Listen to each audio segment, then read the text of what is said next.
लिखी गई, झूठ की स्क्रिप्ट जो लिखी गई वो राहुल गांधी और खड़गे साहब और उसके अंदर इनके उच्च लीडरशिप बैठ करके उन्होंने झूठ का पुलिंदा तैयार किया। और ये झूठ का पुलिंदा इन्होंने 2 साल पहले जाकर के हिमाचल में उतार दिया। हिमाचल में जाकर के झूठ बोल दिया कि हम हर वर्ष 1 लाख युवाओं को नौकरी देंगे, महिलाओं को 1500 रुपया देंगे और 300 यूनिट बिजली की फ्री देंगे। ये एजेंडा जो झूठ का पुलिंदा था इन्होंने 2 साल पहले हिमाचल में उतारा। और हिमाचल के अंदर क्या हुआ, 2 साल हो गए सरकार बनी को, आज तक ना किसी को महिला को 5 पैसा दिया, ना एक भी युवा की ऐड निकाली और ना ही एक भी यूनिट किसी की फ्री करी और बिजली के रेट बढ़ा दिए।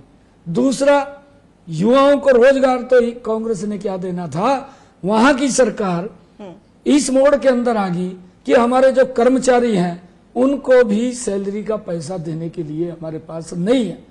भाई जब आपके पास कोई संसाधन नहीं है, कोई साधन नहीं है, चादर में उतनी पैर पसारनी चाहिए जितनी चादर में आप पसार सकें।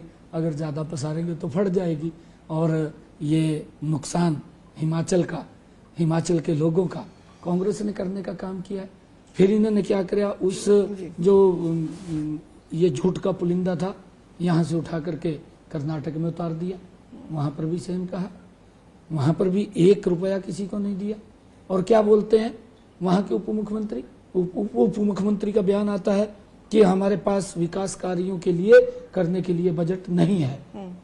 अरे क्यों आप लोगों से झूठ ये फैलाने का काम करते हैं? यही सेम काम तेलंगाना में किया, क्योंकि हमारे हरियाणा की एक कहावत है, काठ की हांडी है, एक बार चढ़ती है, बार बार नहीं चढ़ती। इनका झूठ अब बिकने वाला नहीं है। अब वही की वही झूठ का पुलिंदा हरियाणा में ला करके तार दिया। हुड्डा साहब बोलते हैं कि मैं 2 लाख नौकरी दूंगा। अरे हुड्डा साहब, आपको किसने रोका था? आप 10 वर्ष पहले मुख्यमंत्री थे हरियाणा प्रदेश के, आपको किसी ने रोका था? आपने क्यों नौकरी नहीं दी? आप बताने का काम करें। मैंने पूछा, ये हिसाब पूछ रहा था, मैंने हुड्डा साहब को पूछा, हुड्डा साहब आप बताइए कि आपने 10 वर्षों में कितने युवाओं को नौकरी दी, किस आधार पर दी? पर्ची खर्ची से नौकरी मिलती थी, गरीब व्यक्ति को नौकरी नहीं मिलती थी, कुछ और ही लोग लग जाते थे, वही कोर्ट में चक्कर काट रहे हैं। ये इस प्रकार की हालत इनकी है। इन्होंने झूठ का एक पुलिंदा यहाँ भी उतार दिया है, परंतु लोग विश्वास नहीं करेंगे। और मैं बहन जी आपको एक और बात इन कांग्रेस के लोगों की बताना चाहता हूँ कि ये कितना झूठ बोलते हैं। झूठ बोल के अपनी स्वार्थ सिद्धि के लिए काम करते हैं, फिर लोगों को भाड़ में जाने देते हैं। इन्होंने अभी अपना घोषणा पत्र जारी किया। घोषणा पत्र की पहली प्रतिक्रिया जो आई इन्हीं की तरफ से आई, हमारी तरफ से नहीं आई।